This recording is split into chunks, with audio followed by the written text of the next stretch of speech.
E o ministro Alexandre de Moraes deu prazo de 5 dias para a Procuradoria-Geral da República analisar o recurso da defesa do general Walter Braga Neto, que pede a revogação da prisão preventiva do ex-ministro do governo de Jair Bolsonaro. Braga Neto é réu na ação penal que investiga a suposta tentativa de golpe de Estado. Na semana passada, Moraes negou outro pedido de liberdade provisória feito pela defesa do militar, alegando uma possível interferência do general nas investigações.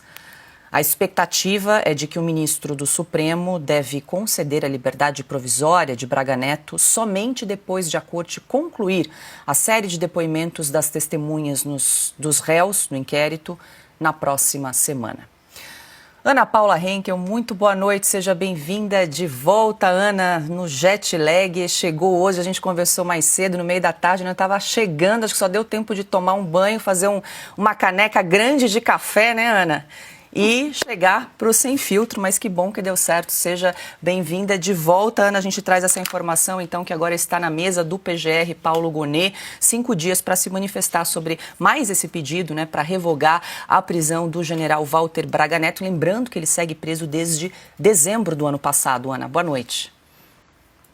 Boa noite, Paula. Olha, uma pessoa que está aqui presente, não vou contar quem foi, não, vocês vão lembrar, disse: não contem para ninguém que a gente adora o que a gente faz. Foi o mestre Alexandre Garcia que disse isso. Então a gente chega correndo, toma um banho, faz uma caneca de café, imagina. Não poderia deixar de estar aqui com você, Paula. Boa noite, Pioto. Mestre Alexandre Garcia, meu mestre Augusto, e essa audiência maravilhosa fechando a semana com a gente.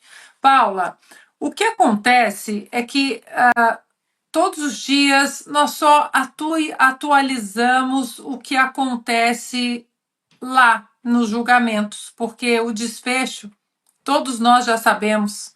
Nós sabemos, eles sabem, a imprensa sabe, nós já sabemos o desfecho.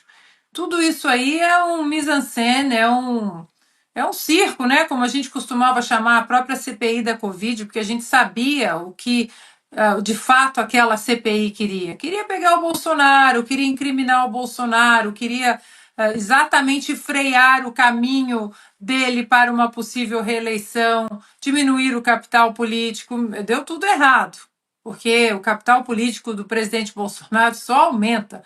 Todos os dias você vai nas redes sociais, por onde ele passa, ele carrega uma multidão de gente. Eduardo Bolsonaro, o filho, respeitadíssimo aqui fora, fez o que fez. Hoje todo mundo, até a velha e carcomida imprensa, hoje parte do consórcio, né? STF barra executivo barra imprensa barra TSE em ano eleitoral, agora já está prestando atenção em todo o trabalho que o Eduardo desempenhou aqui nos Estados Unidos. Então, Paula, nós já sabemos o desfecho. Agora, vocês estavam falando que tinha que ser juiz de carreira ali. Aqui nos Estados Unidos, são juízes. Por quê? Quando chega na sabatina do Senado, a nossa é um chá das 5, aqui nos Estados Unidos, os juízes de instâncias inferiores, eles são interrogados, eles são sabatinados exatamente em relação às decisões que eles tomaram como juízes. Por que o senhor, aqui nesse caso, decidiu isso? Por que nesse caso a senhora preferiu isso e não prestou atenção no artigo tal da Constituição? É tudo em cima do caminho jurídico dos juízes. No Brasil, nós temos um juiz, né, de carreira, o ministro Fux, se eu não me engano, acho que é só ele, vocês podem me corrigir se eu estiver errada, e os outros advogados, enfim, mas basicamente ativistas, né, agentes políticos. Então, Moraes dá prazo para a PGR analisar, são só notícias que nós só estamos atualizando o nosso espectador, porque a gente sabe que tudo isso, esse julgamento já foi decidido. E o Departamento de Justiça dos Estados Unidos enviou uma carta ao ministro Alexandre de Moraes, do Supremo, em resposta à ordem do magistrado para que a rede social americana Rumble bloqueasse o perfil de um usuário. A informação foi divulgada na quinta-feira pelo jornal The New York Times, que afirmou ter tido acesso ao conteúdo do documento que contesta a autoridade do ministro para censurar a plataforma de vídeos americana. Segundo a reportagem, o Departamento de Justiça disse ao ministro Alexandre de Moraes que ele poderia aplicar as leis no Brasil, mas que não poderia ordenar que empresas obedecessem ordens específicas nos Estados Unidos.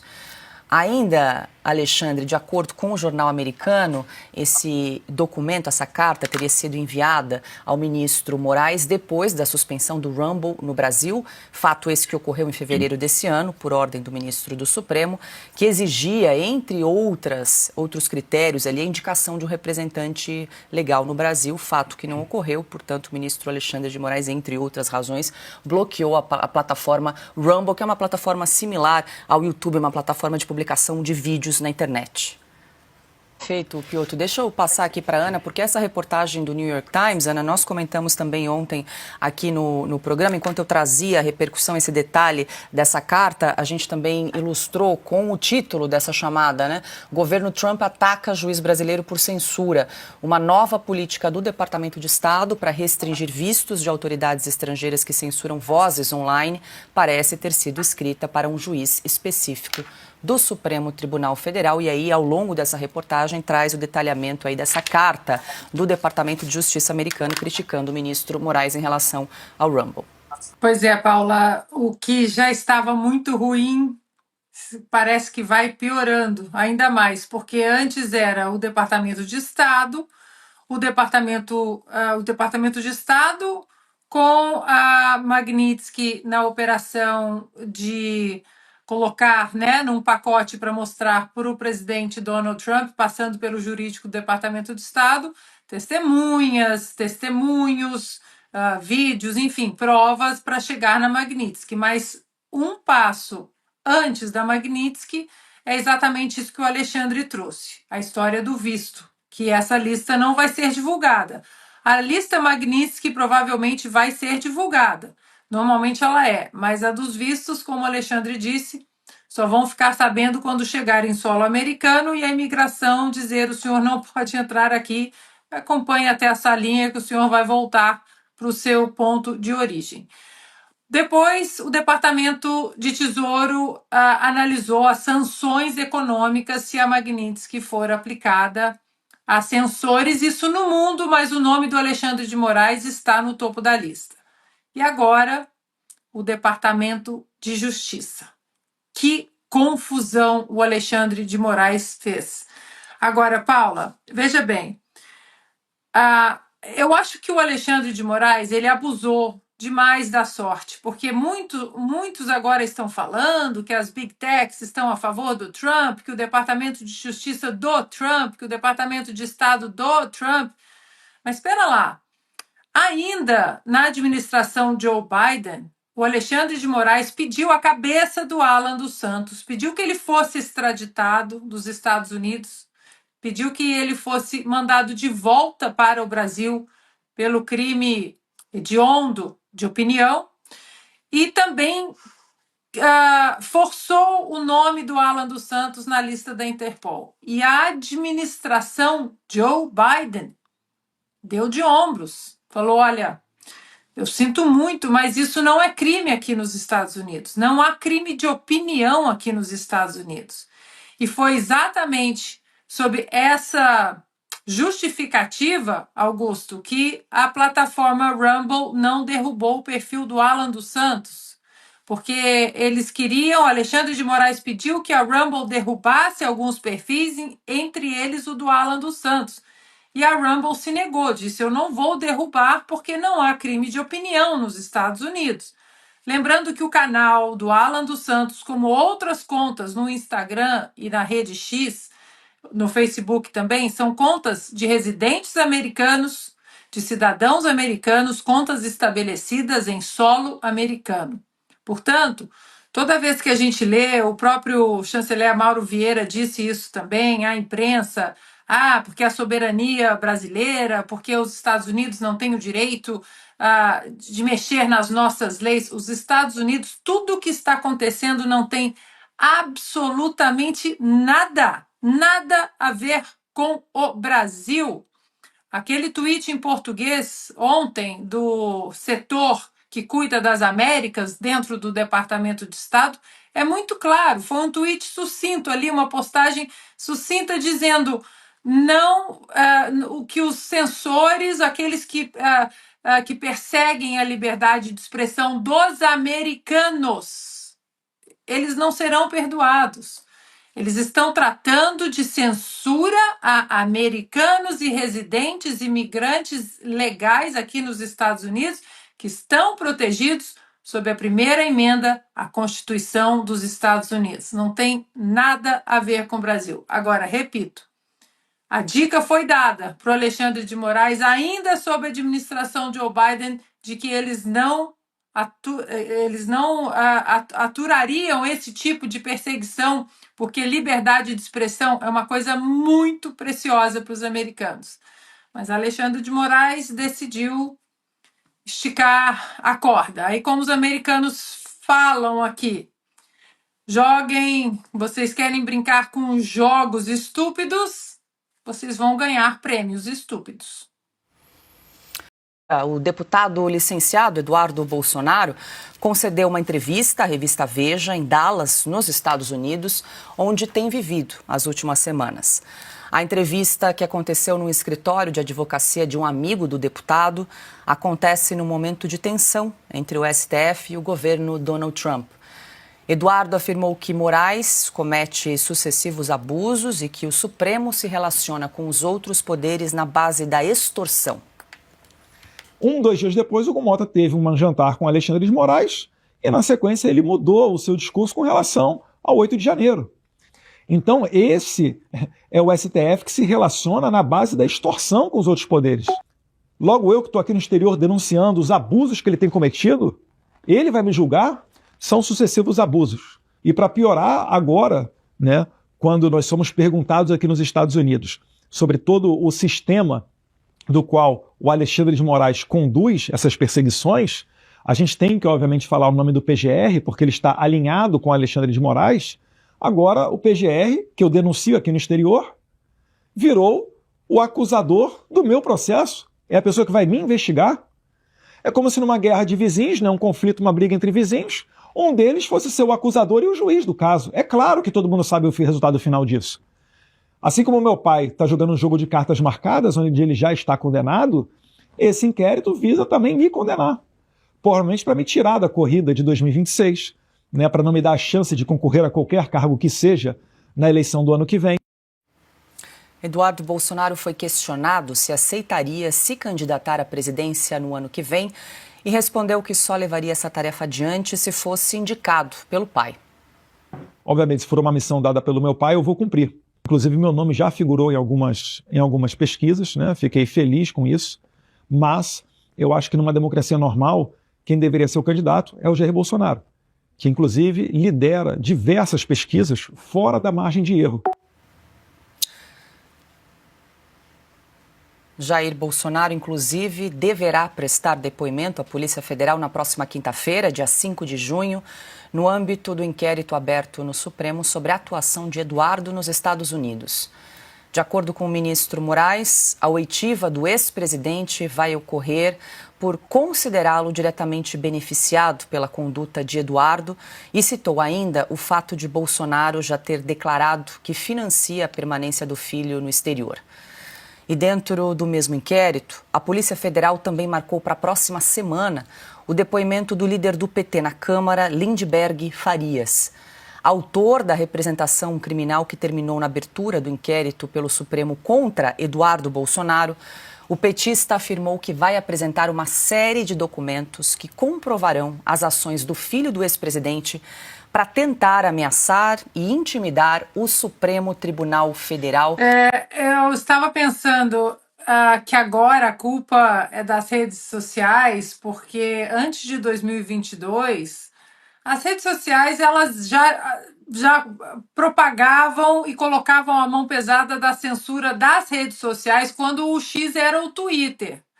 E a esquerda, então, decidia lá dentro, né, dos seus diretórios, as pessoas que eram orientadas, não, esconde esse perfil, tira esse perfil, cai aqui esse comentário. E aí vem o malvadão do Elon Musk, compra o Twitter, o X passa a operar estritamente sob a primeira emenda da Constituição americana, ou seja, todo mundo fala o que quer falar no campo político, no campo social, é claro, guardadas as devidas proporções, né, de abuso infantil, pornografia, etc. Mas é curioso que agora que o X ele deixou a praça aberta para todos discutirem, agora virou um problema, mas antes de 2022, não, estava tudo bem. Na pandemia, eles derrubaram médicos, derrubaram cientistas e estava tudo bem. Mas agora que o livre debate está, de fato, na praça virtual, agora é um problema. A minha pergunta, professor, é se, nesse contexto do artigo 19, hoje bastaria um telefonema do ministro do Supremo, não precisa ação legal, não precisa ofício, não precisa documento. E se a empresa não tirou tal perfil ou tal comentário, basta um telefonema e aquele perfil é excluído. É isso? A desaprovação ao governo Lula atingiu o maior nível desde janeiro de 2024. É o que revela a nova pesquisa Atlas Intel Bloomberg, divulgada hoje. A avaliação negativa chegou a 53,7% e interrompeu a primeira queda registrada no mês passado, quando chegou a 50,1%. A aprovação, por sua vez, caiu de 46,1% em abril para 45,4% em maio. Ainda segundo a pesquisa, a avaliação dos que consideram o governo ruim ou péssimo também teve alta. Em abril, o número era de 47,7%. Agora, 52,1% disseram ter essa avaliação sobre o governo. A pesquisa foi feita com 4.399 pessoas por meio de um questionário aplicado pela internet. Os dados foram coletados entre os dias 19 e 23 de maio. Ana, cresce aí a rejeição do presidente Lula e olha que não deu tempo, inclusive, para avaliar o impacto também da crise do IOF, porque o anúncio foi realizado no dia 23 à noite, ali do aumento de imposto. Então, esta crise não pegou para esta pesquisa, mas as outras, claro, já vem aí uma avalanche desde o início do ano com a questão do PIX e outras. É porque fatos são coisas teimosas, né? A gente fica repetindo essa frase aqui do segundo presidente americano John Adams, mas é a mais pura verdade e o resumo de tudo isso. Não adianta você querer emplacar historinhas nas redes sociais, e é por isso que eles precisam censurar as redes sociais quando a própria mão do governo, os atos do governo, os discursos vazios do governo, as promessas vazias do governo e, principalmente agora nas últimas semanas, o escândalo gigantesco do roubo dos aposentados, dos velhinhos, dos vulneráveis. E aí você pega parlamentares que dominam as redes sociais, como Nicolas, por exemplo. Não tem como, Paula, não tem como. Você pode colocar o discurso que for ali, inclusive Deus esperou que eu fosse presidente para trazer água para o Nordeste, que a realidade é outra. Não tem como. É como a primeira-dama, pode falar que é inteligente, que é elegante, mas quando abre a boca e se apresenta, é o oposto. É a realidade. Não tem jeito, não tem como brigar com a realidade.